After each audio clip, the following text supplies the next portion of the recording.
dobro. Pokój i dobro. Kochani, dzisiaj kilka słów na temat rozwiedzionych w Kościele, ich sytuacji sakramentalnej.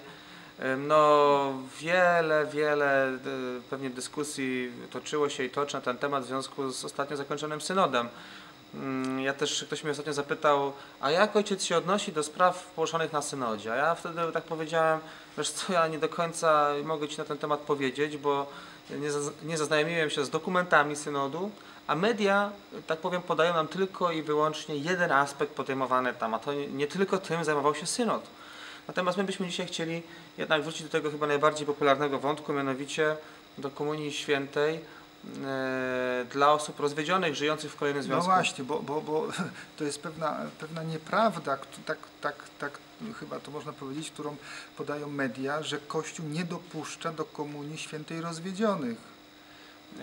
No właśnie, pamiętajmy o tym, że jeżeli ktoś rozwiódł się, a żyje w czystości, czyli dalej jest wierny przysiędze małżeńskiej, która go obowiązuje, no to oczywiście może korzystać z sakramentów. No mogła być sytuacja taka, że na przykład mąż zostawił żonę, żona właściwie chciała to małżeństwo ratować, on ją zostawił, poszedł, związał się z inną kobietą i teraz Bogu duchowinna kobieta, tak, nagle się okazuje, że co ona ma zrobić? Jeszcze miałaby nie korzystać z sakramentów? Nie, jeżeli nie wchodzi w kolejny związek, prawda, no to może korzystać jak najbardziej. Nawet jako osoba rozwiedziona. Tak. Więc mówię, to jest pewna niejasność, która się pojawiała, a problem dotyczy osób rozwiedzionych, które weszły w ponowny związek, czyli poprzednie małżeństwo trwa, bo węzeł trwa, co Bóg złączył, człowiek ich nie rozłącza, więc tamten węzeł trwa i przysięga wierności i miłości i nagle ktoś otrzymuje rozwód, czyli rozwód w sensie prawa cywilnego, bo w Kościele nie ma rozwodów i łączy się z kimś innym, wchodzi w drugi związek, czyli de facto zaczyna żyć w grzechu. I tu jest problem. Czy taka osoba żyjąca w grzechu może przystąpić do Komunii Świętej? No właśnie, no pytanie, czy wtedy tej sytuacji, no to musimy pamiętać, że nigdy nie będzie zrównany ten drugi związek z rodziną, prawda, z tym związkiem sakramentalnie zawartym, no bo inaczej to w ogóle jakiś absurd. Sobie wyobrażacie, że na przykład wychodzisz za jakiegoś mężczyznę i on za chwilę się zostawia, idzie do drugiego, czy kobieta po prostu opuszcza mężczyznę, wiąże się z innym i mówi spokojnie, Lucja, teraz do kościoła będę chodzić, będę żyła sakramentalnie, do komunii będę przystępować i ty mówisz, poczekaj, no ale ślubowałaś mi miłość, wierność, ale teraz pokochałam kogoś innego, mam prawo do szczęścia. Nasza miłość się skończyła, kocham kogoś innego. Prawda? Tak, i jak gdyby nigdy nic, ta przysięga, którą była zawierana przed Bogiem, w obecności małżonka, te wszystkie śluby, okazuje się, że praktycznie one nic nie znaczą. No nie, no sakrament jest sakramentem, dlatego będąc w drugim związku już, niesakramentalnym, prawda, no nie ma możliwości prowadzenia życia sakramentalnego, chociaż jest pewien wyjątek wobec tego, jest pewien wyjątek. Ale my o tym chyba mówiliśmy już. Nie, ja to nie puściłem tego odcinka. Nie? Aha. Nie puściłem tego odcinka, bo tam usunąłem niechcący cały odcinek. Dlatego chciałbym, żebyśmy o tym właśnie teraz powiedzieli w tym kontekście tak bardzo nagłośnionym przez media. Jest to sytuacja, w której osoby rozwiedzione żyjące w związku niesakramentalnym mogą przystępować do Komunii Świętej, ale sami zaraz zobaczycie, że to nie jest łatwe.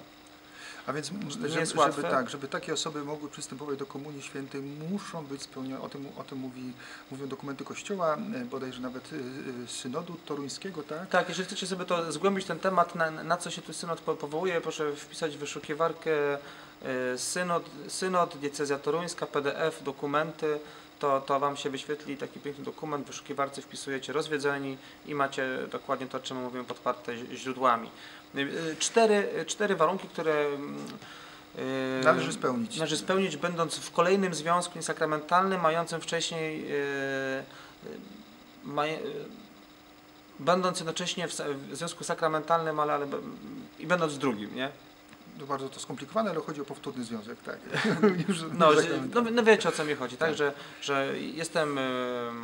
mam ślub kościelny, jestem w kolejnym związku niesakramentalnym. No i teraz, aby w tym kolejnym związku, w którym jestem, móc przystępować do sakramentów, trzeba spełnić 4 warunki. Nie są one proste, kochani. Nie są one proste. Jednym z głównych warunków jest oświadczenie, i to publiczne, w sensie przy świadku kościelnym, wobec proboszcza. Dwóch stron, tak? Tak, oświadczenie obu stron małżeństwa, że będą żyli w czystości. No dlatego, że ta strona, która ślubowała kościelnie wcześniej, ten ślub jest ważny, dopóki nie zostanie stwierdzony, że został nieważnie zawarty, czyli cały czas obowiązuje wierność małżeńska. Tak, czyli że będą żyli w czystości. To jest I to pisemne jeszcze raz powiem, oświadczenie. dwie strony muszą to To nie może być deklaracja oświadczyć. tylko jednej, że Tak. ona chce, a on nie chce, bo obie strony muszą się do tego zdeklarować. Kolejną sprawą, również niezwykle trudną, jest to kwestia uregulowania ewentualnych szkód, które powstały z rozerwania tego związku. Poprzedniego. Nie może być tak, że teraz facet zostawił kobietę i złączy się z następną, jak gdyby nigdy nic, a tam zobowiązania jakieś, no, pewien dramat, który powstał, w ogóle mnie nie obchodzi, zaczynam nowe życie, odcinam się. Nie, musi być ze sprawiedliwości pewna refleksja, konkretne działanie. I wynagrodzenie krzywdy temu pozostawionemu, czy małżonkowi, współmałżonkowi z pierwszego, tak to nazwijmy, tego sakramentalnego związku. Tak. Trzecią rzeczą jest też to, że ten związek niesakramentalny, że tak powiem, on jest w pewien sposób, sytuacja musiała być, znaczy ten związek niesakramentalny, tak powiem, nie może być rozwiązany, mianowicie ze względu na przykład na dobro dziecka, które w tym związku jest, albo ze względu na opiekę nad osobą chorą w tym związku. Współmałżonkiem, prawda? Bo tak, no cywilnym, nie? Tak, w tym drugim związku, bo może być to, prawda, już podeszły wiek, albo jakaś choroba, która się przydarzyła w tym związku, no i teraz opuszczenie tej osoby, tego współmałżonka, no, narażałoby tę osobę na poważną szkodę. Bo jeżeli dwoje mieszka, w ogóle są ze sobą, a mogą się rozejść, no to wtedy tutaj z strony Kościoła powiemy, no to po prostu musicie się rozejść, nie? Tak. Także musi być sytuacja, że oni muszą być, powiedzmy, muszą być razem. No i czwarty warunek, to życie sakramentalne powinno odbywać się poza wspólnotą parafialną, żeby nie było zgorszenia. I moi kochani, to jest istotne. Wszystkie te 4 warunki muszą zaistnieć jednocześnie. Jednocześnie. To nie jest tak, że wystarczy, że podpiszemy oświadczenie, albo wystarczy, że nie będziemy, że zrekompensujemy, zadośćuczynimy, albo wystarczy, że będziemy chodzili poza parafialną. Nie. Wszystkie te 4 okoliczności muszą zaistnieć jednocześnie. To tyle, tak na gorąco, w refleksji naszej posynodalnej. Pokój dobro. Pokój dobro.